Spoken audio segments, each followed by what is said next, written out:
What is up, Watch fam? Happy Friday, and welcome to Liquor Run. I am Christian from Theo and Harris, and you are Rolly from Theo and Harris. If you're not familiar with Liquor Run, on Fridays we talk about watches, and today we're going to be talking about Lange and their re-release of a couple of watches. But we also, drink wine. We drink a wine that costs less than the punch it packs. And what are we drinking today? We're drinking some Cotes du Rhone from France. Awesome. So let's do it.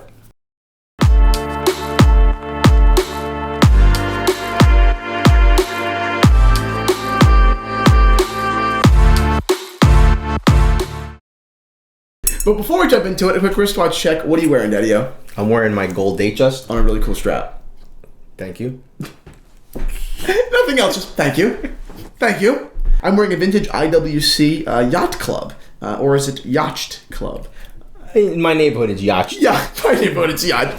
All right, so let's talk about Lange Söhne and their re-release of a couple of watches. They re-released their Saxonia. They released their Lange I, a complicated version. I mean, they did a lot in blue.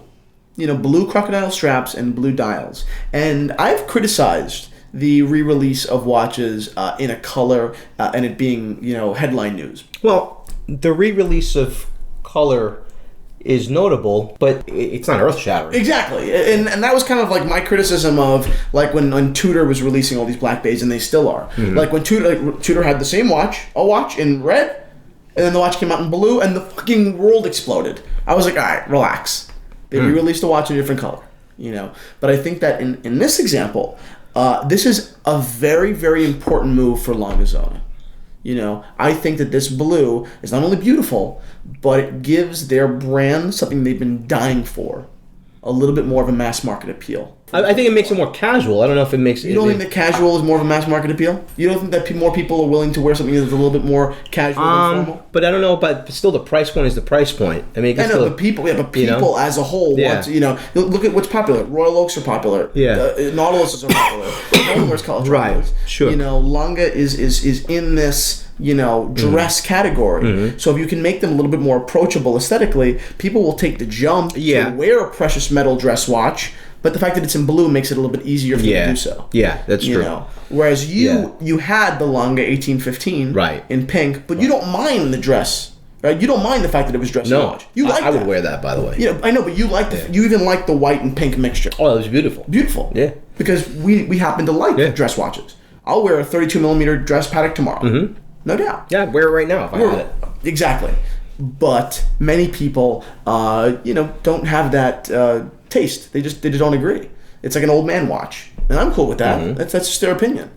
But Lange offering this watch in blue to me means so much for the future. I know this sounds so blown out of proportion, but I think it means a lot for the future of their kind of market penetration. Do you think this was a big step for them? I think it's a huge step. Yeah. Okay. And it's such a small thing. Once again, I'm a critic of changing color and the world explodes. Mm-hmm. But the Lange, the whole brand is so isolating in so many ways. They are super expensive.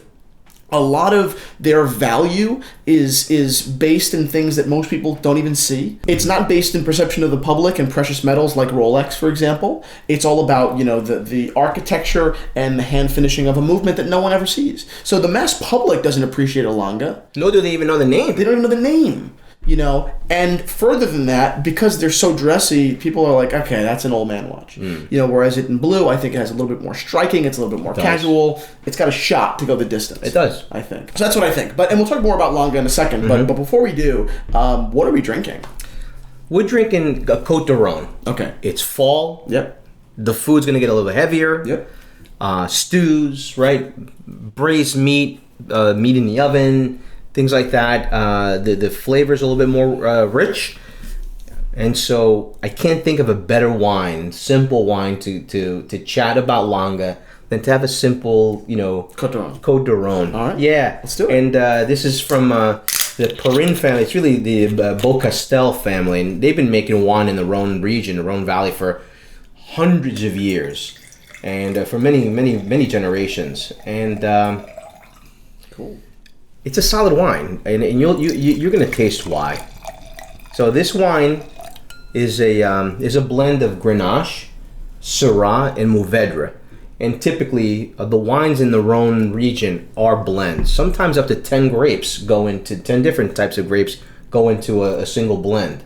So this is no exception. This is only 3 grapes, but they've got some wonderful parcels of land that they source their grapes from, and here we have it. Beautiful color, nice black fruit. Okay, a little sense, a hint of alcohol in the nose, but oh man, just really nice. This is a simple wine. It's an $11 bottle of wine, maybe $12 for the bottle. But the bottom line is that it's got a soft tannin. Okay. It's got there is nice fruit here. I definitely taste the black fruit. Mm-hmm. And it's got a nice acidic, backbone. Afterbirth. Yes, a little afterbirth. Where are my Office fans?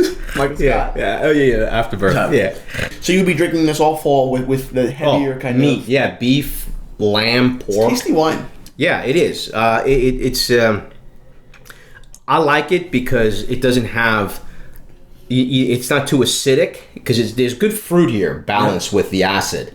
It's dry. It's dry, but it's not. No, it's not. It's not biting your mouth. I agree with you there.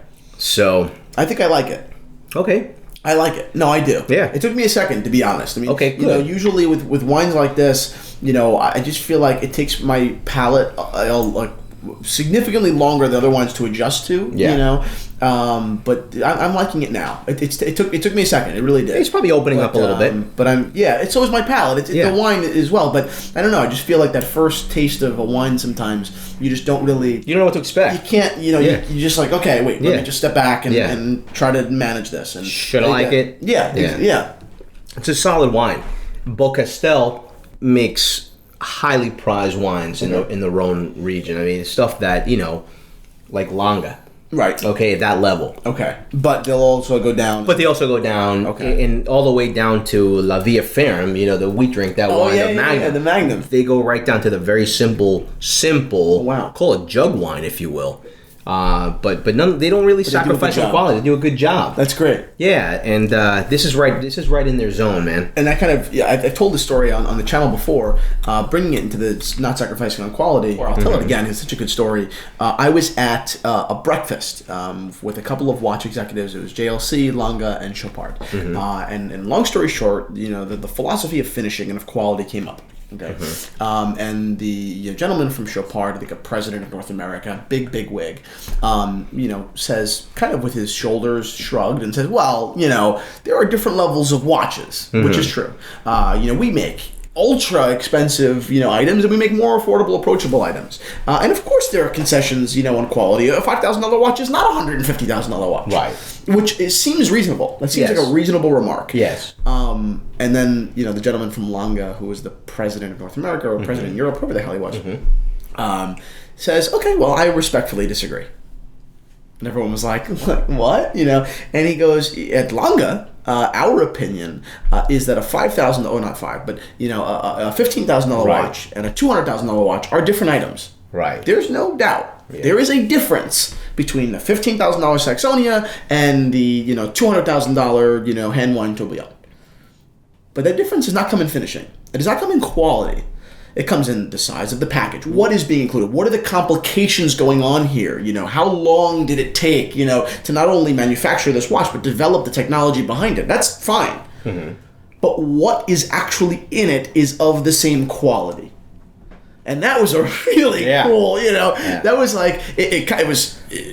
He's told the truth, and he didn't say it in a nasty way, but the comment itself just came off as, and he didn't mean it like this, but it came off as such a big you to Chopard. Well, it speaks of the Lange's company ethos, right? It's their culture. Yep. That's their philosophy. Yep. And that's a wonderful, very, I know, grounded or that's laser vision. Yep, they realize $15,000 is a lot of money, and we view that at $15,000 we're not going to sacrifice the quality of this watch. It's a different watch, but it's of equal quality. Yeah. There was a friend I have on Instagram was telling a story. He bought a Saxonia, I believe. He paid like $16,000 for it. We laughed because he found a little speck of dirt or debris under the sapphire caseback. Right. And he said to me, he's like, "Am I being anal? Like, does this really matter?" And I said, "Of course you're being anal. Yeah, I would never have noticed that. Right. But you have a right to be anal. Right. You just dropped $16,000 on a watch. Right. Contact Lange. Yes. And he did. And what did Lange say? They made all of the they went so far out of their way to accommodate and replace his watch. It was practically ridiculous how far they went to make him a satisfied client. And mind you, $16,000 is a lot of money. A lot of money. It's a lot of money. But in the world of watches that cost $30, $40, Right. $50, $60, $100,000, Yeah. is $16,000 a lot of money? To many companies, no. They would view it as, okay, well, You're an entry level. come on. Yeah. Lange did not do that. So not only from their philosophy of manufacture, but at least from empirical evidence, we have on their service side, it's the same thing. Right. Lange seems to be, and once again, I'm always open to other stories, but Lange seems to be a company that really has deep rooted respect for their client. Yes. Okay, and for themselves. Yes. Yes, we're doing this for your client, but we're also doing it because we have tremendous respect for our own company, and our company deserves to, be regarded as someone who has ultimate service. So it's both ways. It's what came first, chicken or the egg, and it doesn't really matter because both are delicious. So that's kind of the situation here. But props to Lange, amazing company. I love them. Props on this wine. Like I said, it wasn't my thing in the beginning, but I'm enjoying it. That's great, and I'm a huge fan of Lange. It's probably the company you love most. It probably is the company I love most. Yeah. What do you want? You want the 1815? I want the 1850 in white gold. Yes. In white gold. White dial. White dial Blue and strap. blue strap. That's the watch. If any of you guys are out there and are big fans of Rolly from Theo and Harris, and you just have a tremendous amount of wealth, or you have no wealth, but you are willing to take out a loan for $16,000 and want to send Rolly a watch, that is the watch. Hashtag send Rolly a Lange. Hashtag send Rolly a Lange. Let's get that going viral. Crazier things happen on the internet. That's it, guys. Have a happy Friday. Thank you so much for tuning in to this episode of Liquor Run. Thank you, Dad, for introducing me to this pretty freaking good Cotes du Rhone. Yeah. For $11. Check it out in the store, guys. I think you're going to enjoy it in these coming months. You're going to love it. A la santé. Salud, a la santé.